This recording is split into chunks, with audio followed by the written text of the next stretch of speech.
ফল আর মিঠা নদীর পানি, খোদা তোমার মেহেরবানি, খোদা তোমার মেহেরবানি।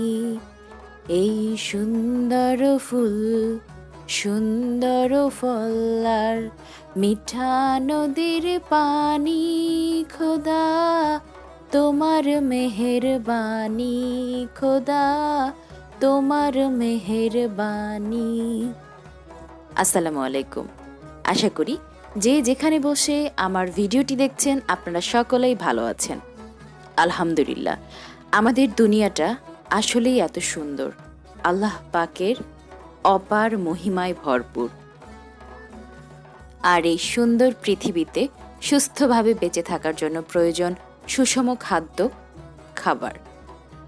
তো বন্ধুরা, আমি কিন্তু মাঝে মাঝেই আপনাদেরকে খুব সুন্দর সুন্দর রেসিপি দেখাই, যেটা আমার আম্মু রান্না করে দেখায়। তো আজকেও আমি আপনাদেরকে আম্মুর হাতের আরেকটি সুস্বাদু মজাদার রান্নার রেসিপি দেখাবো। এই রান্নাটার নাম হচ্ছে রুই মাছের গ্রিল। আপনারা যারা গ্রিল করতে পারেন না বা করতে গেলে চিন্তা করেন আমার তো ওভেন নাই, আমি কিভাবে গ্রিল করব, তো সেই জন্য আম্মু আজকে যারা গ্রিল করতে চান তাদের জন্য চুলায় এবং ওভেনে দুটোতেই করে দেখিয়েছেন। তো চলুন দেখে নিব। তার আগে আমার আরেকটি পছন্দের গজল গুনগুন করে যায়, কি বলেন? শুনে দেখুন কেমন লাগে, আর অবশ্যই কমেন্ট করে জানাবেন আপনাদের কেমন লেগেছে।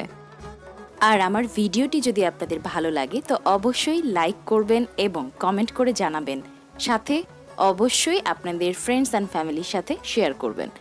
আর এখন পর্যন্ত যারা আমার চ্যানেলকে সাবস্ক্রাইব করে আমার পাশে আছেন তাদেরকে জানাই অসংখ্য ধন্যবাদ, এবং যারা এখনও আমার চ্যানেলকে সাবস্ক্রাইব করেননি প্লিজ সাবস্ক্রাইব করে আমার সাথে থাকবেন। অবশ্যই পাশে থাকা বেল আইকনটি প্রেস করে দিবেন, এতে করে আমার ভিডিও আপলোডের সাথে সাথে নোটিফিকেশন চলে যাবে আপনার কাছে এবং আপনি আমার ভিডিও দেখে আমাকে আরও উৎসাহিত করবেন।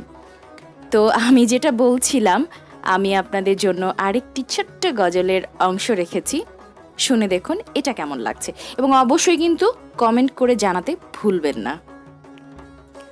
হাসবি রব্বি জাল্লাল্লাহ মাফি গলবি গায়রুল্লাহ নূর মুহাম্মদ সাল্লাল্লাহ লা ইলাহা ইল্লাল্লাহ।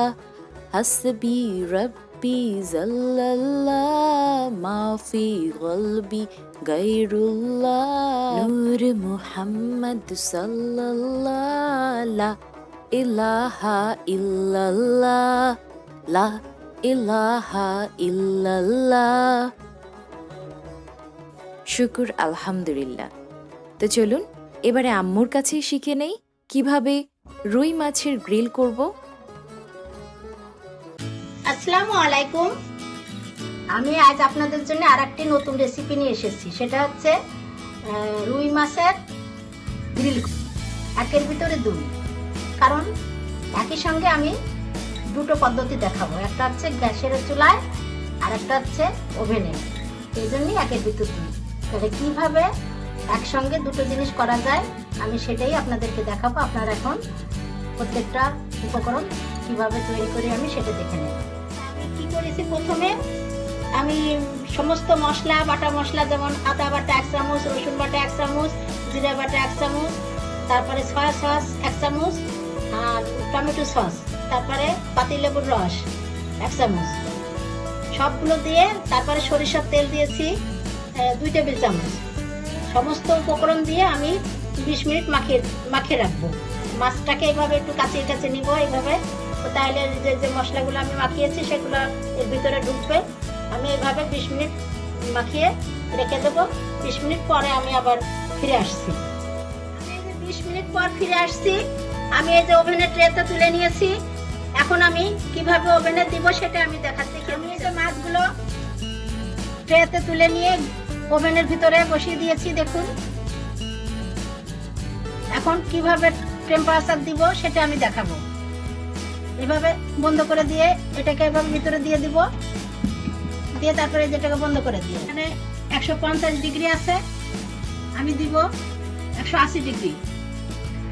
এখানে 200 আছে, এইখানে দেখেন এই যে 180 ডিগ্রিতে দেওয়া আছে, এটা হচ্ছে টেম্পারেচার। আর টাইম দিব কত, টাইম হচ্ছে 45 মিনিট। এই যে টাইম, এইটা 45 মিনিট। এই যে আমি করে দেব, এই যে 40, এই যে আমি এখানে করে দিলাম 45। এই যে অন হয়ে গেল, আমার শব্দ শুনতে পাচ্ছেন? আমার ওভেন চালু হয়ে গেল। আমি 45 মিনিট পরে আমি ফিরে আসবো। পদ্ধতিও দেখাচ্ছি আপনাদের, যাদের ওভেন নাই, মনে করেন গ্রিল করে খাবেন, কিভাবে করবেন।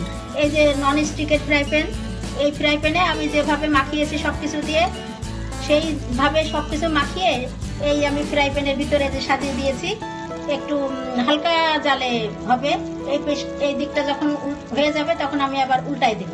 উল্টায় আমি তারপরে ডেকোরেশনের জন্য এই পেঁয়াজ, টমেটো, গাজর, ক্যাপসিকাম, যখন যেটা ঘরে থাকবে সেটা দিয়ে আমি এর উপরে সাজিয়ে একটু বাটার দিয়ে রেখে দেবো। এইভাবেও আপনারা করতে পারেন। এদিকে আমি এইভাবে করছি, আর ওইদিকে ওভেনে ওইটাও হচ্ছে। দুটোই আমি একসঙ্গে করে দেখাবো, আপনারা যেটা খুশি সেটা সেভাবে করে খেতে পারবেন। আমার গ্যাসের চুলায় মাছ গ্রিল করা হয়ে গিয়েছে, কত সুন্দর হয়েছে। এখন আমি ওখানে কিছু কাঁচা মরিচ দিয়েছি, পেঁয়াজ দিয়েছি, কারণ আমার ঘরে যা ছিল তাই দিয়ে করেছি। আপনারা ক্যাপসিকাম দিতে পারেন, টমেটো, গাজর, যে কোনো জিনিস দিয়েই আপনার যখন যেটা ঘরে থাকবে। আর এই যে গোলমরিচের গুঁড়া একটু দিতে হবে, দিয়ে কিছুক্ষণ দমে রেখে নামিয়ে পরিবেশন করতে হবে। 45 মিনিট পর বের করে দেখেছি আমার হয়ে গিয়েছে। আমি এখন একটু কাঁচা পেঁয়াজ, কাঁচা মরিচ, একটু বাটার দিয়ে আমি আবার 10 মিনিটের জন্য রেখে দেবো। সবকিছু দিয়ে একটু গোলমরিচের গুঁড়াও দিয়েছি। এই যে আমি বন্ধ করে আবার 10 মিনিটের জন্য দিয়ে রাখবো। আমার এই যে মাছ গ্রিল করা হয়ে গিয়েছে, আমি সাজিয়ে নিয়েছি, কত সুন্দর লাগছে। একটি মজাদার খাবার তৈরি করা হয়ে গেল ঝটপট করে, ঘরে থাকা উপকরণ দিয়ে। আমি গ্যাসের চুলাতেও ওভেনেও আমি দুটোতেই করে দেখিয়ে দিলাম, একইভাবেই করতে হবে। ইনশাআল্লাহ আপনাদের খুব ভালো লাগবে। আজকের মতো আমি বিদায় নিচ্ছি, আল্লাহ হাফেজ। সবাইকে আবারও অসংখ্য ধন্যবাদ জানিয়ে বিদায় নিচ্ছি। আবার দেখা হবে খুব তাড়াতাড়ি। সেই পর্যন্ত আল্লাহ হাফেজ।